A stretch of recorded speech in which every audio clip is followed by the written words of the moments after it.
సహచర మిత్రులు శ్రేయభిలాషులు శాసనసభ్యులతో మాట్లాడి ఇటువంటి చీడ పురుగులు ఏరేసే కార్యక్రమానికి నేనే నాంది పలుకుతా అని చెప్తున్నాను.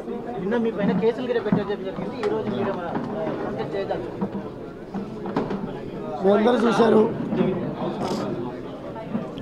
11 గంటలకు నీ ఇంటికి వస్తా, రాని పక్షంలో నేను నీ ఇంటికి వస్తా అన్నా, హారతితో స్వాగతం పలుకుతా అన్నావు.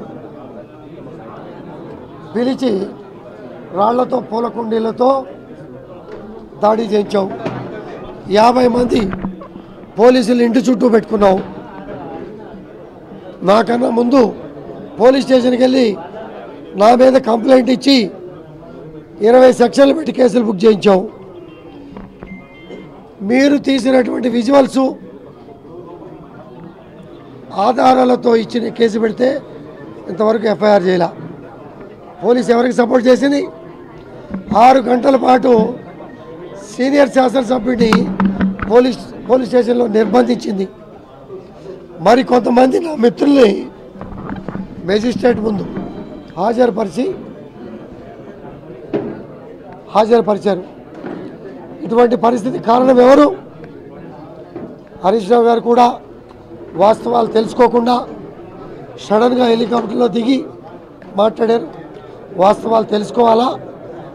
అతను మాట్లాడిన మాటలేంటి, అతను తీసుకున్నటువంటి ప్రాంతీయ విభేదాలు స్టాండు, సీనియర్ శాసనసభ్యుడి మీద స్టాండు, అది పార్టీ స్టాండా వాడి వ్యక్తిగత స్టాండా అనే దాని మీద కూడా వారు వివరణ ఇవ్వాల్సిన అవసరం ఉంది.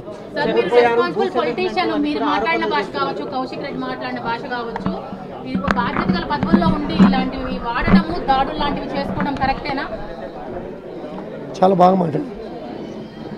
నా 10 సంవత్సరాల శాసనసభ్యత్వం చూశారు కదా, ఎప్పుడన్నా పన్నెత్తి మాట మాట్లాడానా?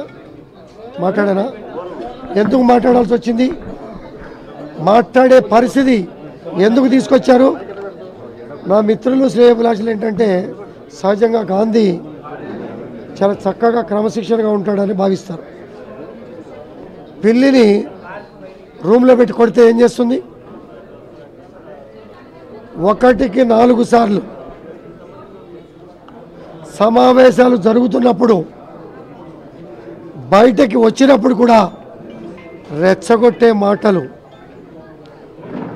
మాట్లాడితే తప్పని పరిస్థితుల్లో మనోభావాలు దెబ్బతిని మనసు బాధపడి ఆవేశపూరితంగా మాట్లాడారు.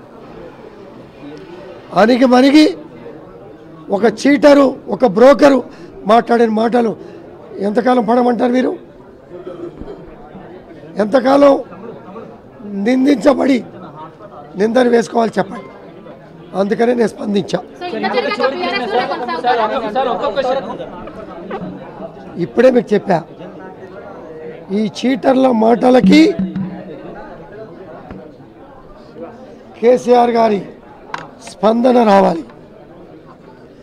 రాగానే ఇవాళ వస్తున్నారు అంటున్నారు కదా, వాళ్ళతో కూడా మాట్లాడి, సహచర శాసనసభ్యులతో కూడా మాట్లాడి తదుపరి నిర్ణయం మీకు చెప్తా.